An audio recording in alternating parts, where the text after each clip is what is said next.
আছে এইটো হা কি আছে মই নিজে নাজানো কোন যায় না এৰা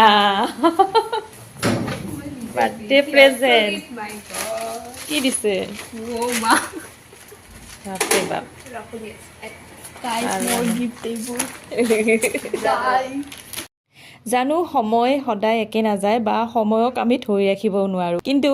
কিছুমান ভাল লগা মুহূৰ্ত যিহেতুকে আমি এনেদৰে ভিডিঅ' কৰি স্মৃতি হিচাপে ৰাখি থ'ব পাৰোঁ গতিকে সেই সুবিধাকণ লোৱাৰ পৰা আমি দূৰত থাকোঁ কিয় নহয়নে বাৰু আৰু এই ভিডিঅ'টো হৈছে মোৰ ছোৱালীজনীৰ জন্মদিনৰ দিনাখনৰ তাই স্কুলৰ পৰা পৰীক্ষা দি অহাৰ লগে লগে মই ভাবিলোঁ এই সময়খিনি ভিডিঅ'ত মই ধৰি ৰাখোঁ আৰু তাৰ বাবে মোবাইলটো লৈ মই বাহিৰলৈ ওলাই গ'লোঁ তাইৰ সেই হাঁহি থকা মুখখনৰ লগতে মই এটা হাতত টপলা দেখা পাই মই নিজেও আচৰিত হৈ গ'লোঁ পিছতহে গম পালোঁ তাইৰ বান্ধৱী কেইজনীয়ে হেনো তাইক জন্মদিনৰ উপহাৰ দিছে এজনী ছোৱালীৰ ভালেমান প্ৰিয় বস্তুৰে পৰিপূৰ্ণ আছিল সেই পেকেটটো আৰু লগতে ইয়াতে আছিলে কাৰ্ড ফটো আৰু লগতে এটা হাতেৰে বনোৱা গুলদস্তাও আৰু আহিয়ে ড্ৰেছ পাতি নুখোলাকৈয়ে প্ৰথমতে উপহাৰবোৰ চোৱাত ব্যস্ত হৈ পৰিলে আৰু চাওকচোন ইমান ধুনীয়াকৈ সজাইছে বক্সটো দেখিয়ে ভাল লাগি গৈছে নহয়নে বাৰু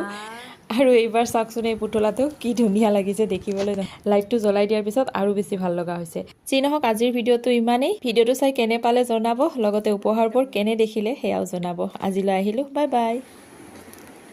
থেংক ইউ কৈ দিয়া আকৌ থ্যাংক ইউ সো মাচ নাম কেটে